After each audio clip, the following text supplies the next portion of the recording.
Alright, first I'm taking my Ciate London Hydrating Primer in Watermelon Burst, and I am just taking some on my fingertips and I am going to rub that on my face. I've already washed and moisturized with my Rodan & Fields Soothe Regimen, which I use twice a day. Absolutely love it. So that's all rubbed in and it's sunken into the skin. Next, I'm taking my Maybelline 24-Hour SuperStay Foundation in the lightest shade 102. I went lighter on this shade because it does tend to dry down a tiny bit darker, so if you're in between two shades, I would recommend going with the lighter one so your face doesn't look too dark. So I'm taking a damp beauty blender and I am just pouncing that on my face and pushing that into the skin, taking it down the neck. You don't want your beauty blender to be super soaked, but you want it to be damp. I got some on my lip. I really hope I take care of that because it's bothering me. There we go. Good job. And I'm just working that in, and make sure you get your temples as well because, you know, your hair kind of covers it up. It looks a little bit light right now, but I promise it does dry down a little bit darker, so it'll match my neck perfectly. Next, again by Maybelline, I'm taking my loose setting powder in the shade 0.5. It's the FitMe line from Maybelline. Taking the same beauty blender, but I'm using the other side, and I'm dipping it in the powder and using that to brighten up the under eye area. This is more of a translucent shade, so it's not going to add too much color to the face or mess with the tones that you're using, which is great. It's a very soft and finely milled powder, and it's only about $7 or $8 at the drugstore. Can't beat that. So I'm pushing that into the skin. This gives a more airbrush finish. Then I'm taking a powder brush and then setting the rest of my face lightly so my blush and bronzer will go on a lot more easily. There's nothing worse than putting powder products over tacky or wet foundation. It just, you know, don't ruin your life by doing that. You always want to set your face first, unless it is a foundation that dries down pretty matte.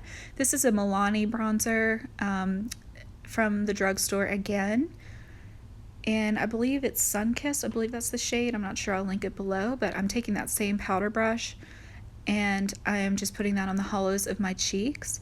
I love this shade because it's super buildable and it's not too cool toned, not too warm, perfect for us fair people. So I'm just using that to give a little bit of life back to the skin. And I love that we can build it up and put a little bit on my temples as well, just where natural shadows will fall on your face, accentuating my jawline a little bit as well. It smells like coconut. It's delicious. Next, I'm taking my Anastasia Beverly Hills Blush Trio in Pink Passion, and I'm using that bright middle shade as well as the more neutral shade, and I am just adding that on the apples of my cheeks. Again, using the same powder brush. I didn't feel like dragging out all of my face brushes today, so this is what we're using, but it works. And just dotting that to give a little bit of rosiness to the cheeks. Next, I'm setting my eyes with a little bit of loose powder, just to make sure our shadows blend smoothly on top. So this is the Anastasia Beverly Hills Subculture palette. It is a somewhat controversial palette on YouTube. You can see how dirty it is. I've used it a lot.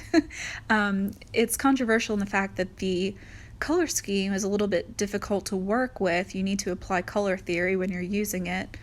But I'm going in with that shade Mercury, which appears to be gray in the pan, but when I put it on, I realized it was more of a brown taupey shade with kind of a gray undertone. It's really strange, but and not only the color scheme of the palette, but the formula is a little bit different, different from her other palettes that she's created.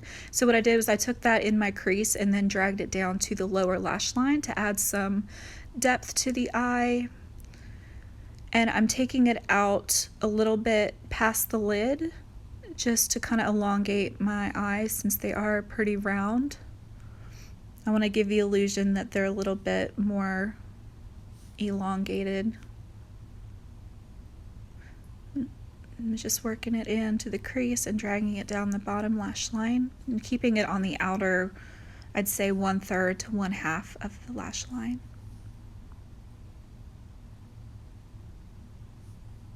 And I went a little heavy-handed on that eye, but it'll come together, I promise. Next, I'm taking the shade Dawn, which is a pretty neutral color, and I am taking that on my Morphe 441. It's a blending crease brush, and I forgot to tell you that brush I used for the shade Mercury, excuse me, is a Morphe 431 detail pencil brush.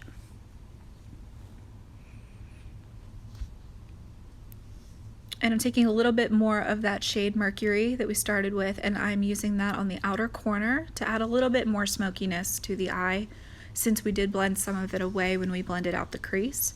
This adds a little bit more depth.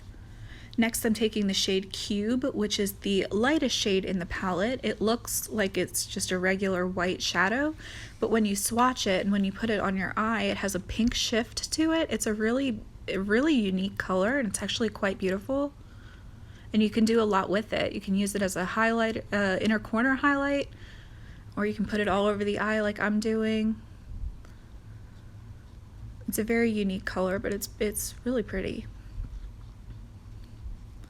Next, I'm taking that same Morphe fluffy brush, the M441, and adding just a little bit, again, a little bit more of that Mercury shade to deepen up the crease. Anytime you add a shadow on top of it, you just want to go back in and make sure you don't lose any of the depth that you created.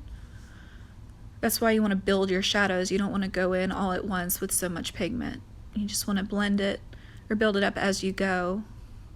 And I'm dragging that down the lower lash line to smoke it out a little bit, just to make it a little bit more diffused.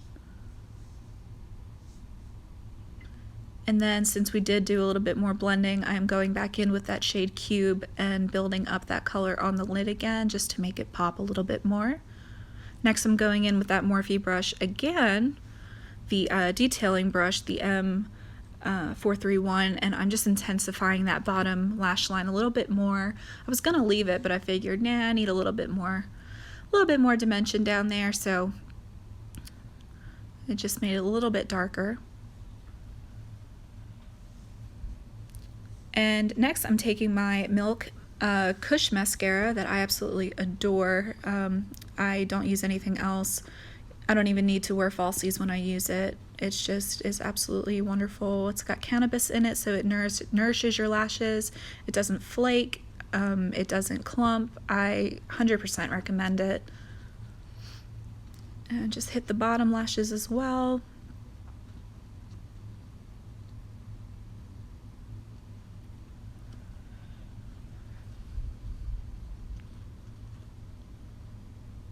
Next, I'm going in with my Milani lip pencil in the shade All Natural, and I'm just lining my lips with that, and I will be filling them in as well with the same color.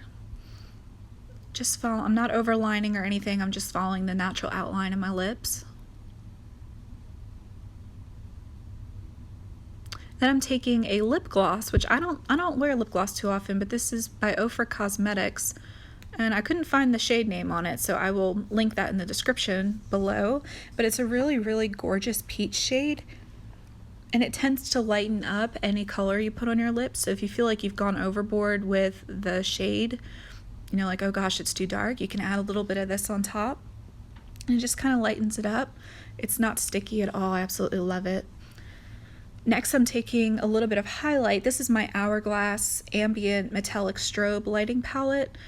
Now, unfortunately, this was a limited edition item, so you can no longer get it. It may come back out for the holidays, but I just added a little bit on my nose, and that's it. I hope y'all enjoyed, and I will see you in my next video.